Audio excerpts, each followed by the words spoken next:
My name is Horace Barnes. I'm the chair of the WAWI West Indian project, and it actually stands for Why Are West Indians in This Country? A question answered in England's hidden history. So people constantly keep saying to us, where do you come from? Why didn't you go back to where you came from? That sort of thing. By answering this question in this book, or helping to answer the questions in the book, which actually then tells people why are West Indians in this country, so they won't ask us the question anymore. And then a question answers in England history, so the next question is, why don't you go back to where you came from, why you're here? And then of course it's England history, it's there, it's just that what they don't know what it's been there for hundreds of years. And for 500 years West Indians have actually supported, fought, cared, nursed, built, rebuilt this country, refought, etc, etc. And what had happened on the death of my uncle in 2007, he just happened to be passenger 680, and he's actually now included in this book, which is part of the Windrush Foundation. The Windrush Foundation are actually what we would call the custodians of the actual Windrush journey. What happened was a guy called Sam King. He was on the boat. He was in the Second World War. He was in the RAF. He went back to Jamaica, and then obviously he didn't make it the way he wanted to make it, and he got back on a ship called the SS Empire Windrush and returned back to Britain. And of course we all know it now. On the 22nd of June 1948, the ship pulled up in Tilbury docks, and it's folklore now. What happened when my uncle, when I was growing, my uncle kept telling me these stories about the Windrush, but they were sticking, but they weren't sticking, if that makes sense. And we would, he would say to me, oh yeah, we came and we did this, and I worked here and I worked there.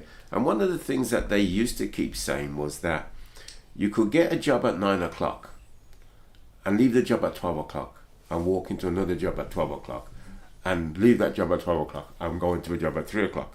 Now, the one thing that people sometimes want to insult us about, they say you come and take the jobs.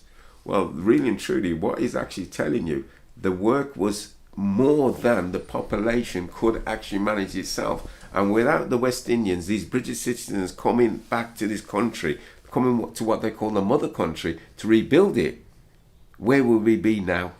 Because of what they did, they turned Britain into the biggest industrial nation the world has ever seen. And when I did his eulogy, I realized what he had told me was now coming true. You know, he had told me all these things, and I took it for granted then.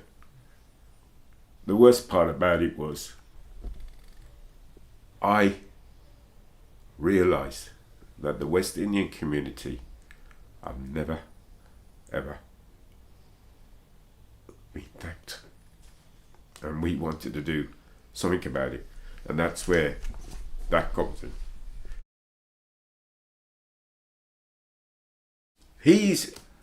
My uncle is behind it.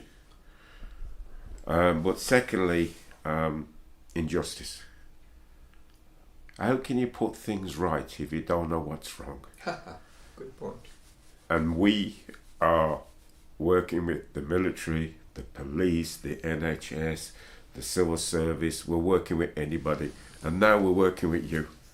For some way along the line, the Lord has said, cross, work together, and put things right.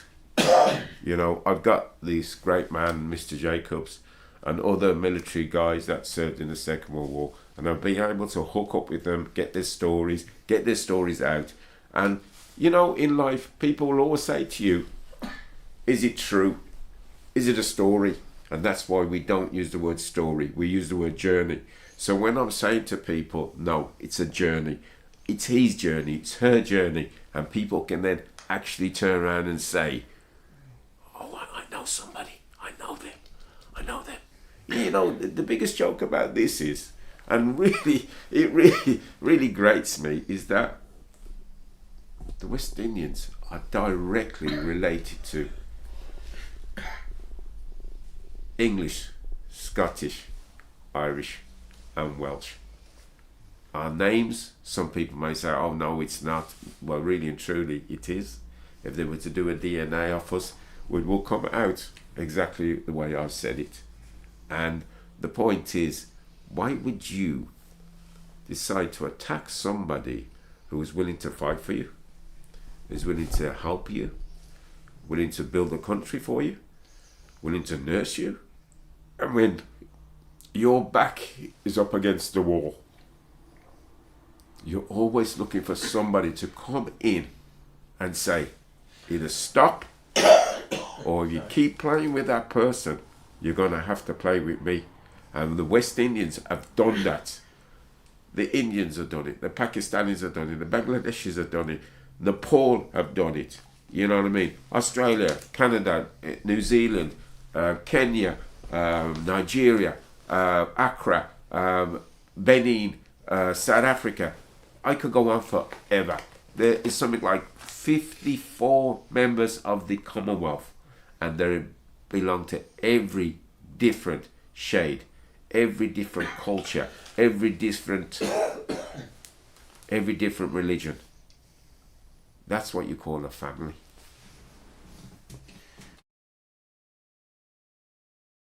Yeah, it's like I said, I buried my uncle in 2007 March, and that's when the problem started.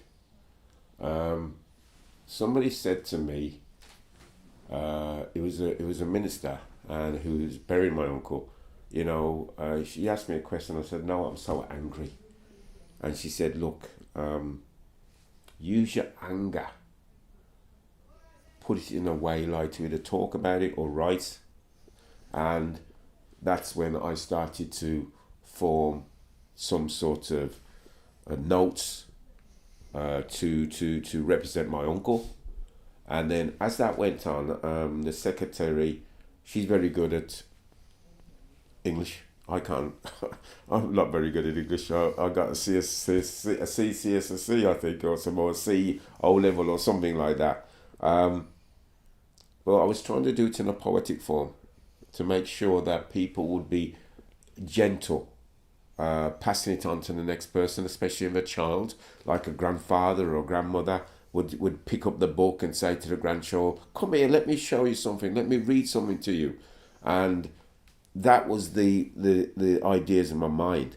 And so then I started abroad in it. I'm a ex-civil servant, and then a couple of my mates started to jump in. They started to drop in bits of history that they knew, and these were from all different cultures. They weren't just my own.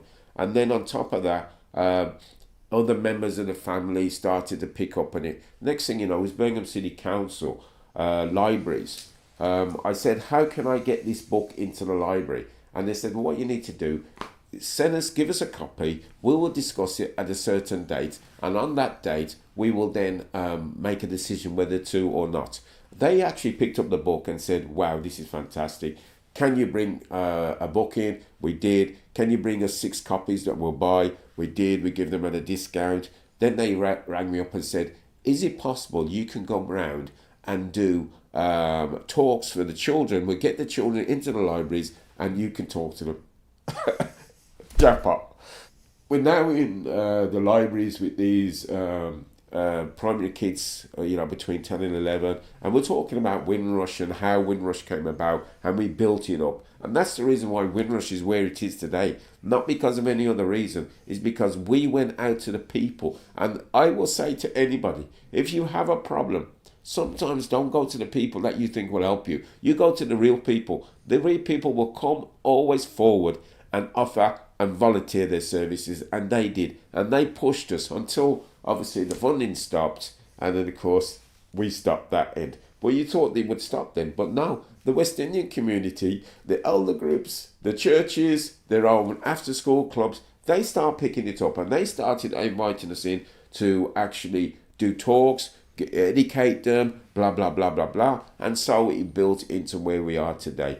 And the funny part about it was that a few military personnel started popping up. And of course, that we're big in the NHS. They popped up.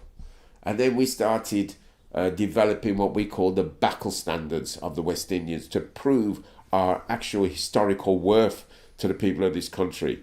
And I remember once I did write someone, and they said to me in a writing, "Why do you want to know about this great West Indian regiment?"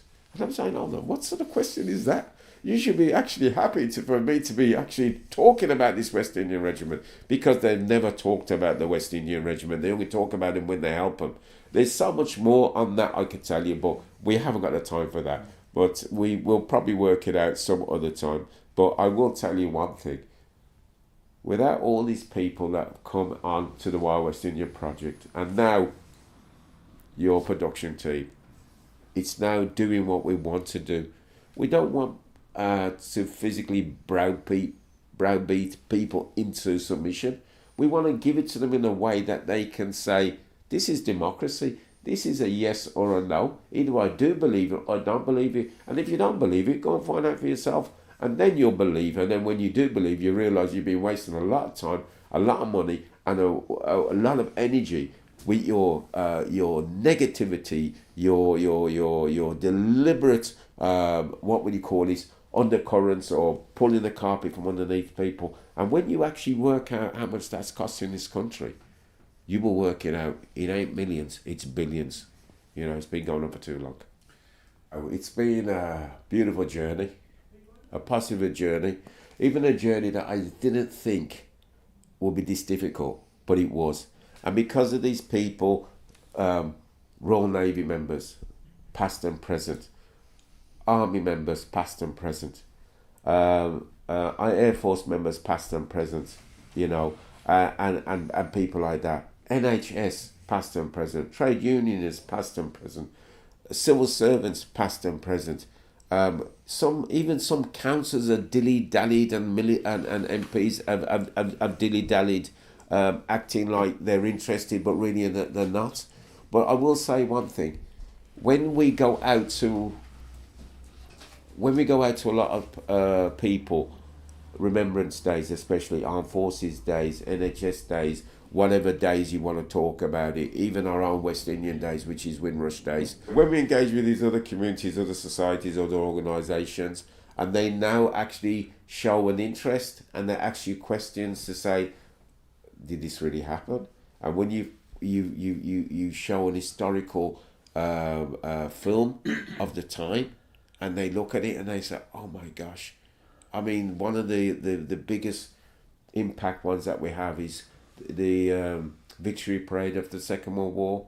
And when they see all these nations that have actually fought for the empire, who are part of the Commonwealth, who are part of the empire, and they come from all, and they're all marching in their lines, and it's only then that the people of this country realise how big a job it was to win the Second World War. For me, all those guys that are working with us now, part of the project, you know who you are. I never really say thank you enough, but I thank you all, because we're here.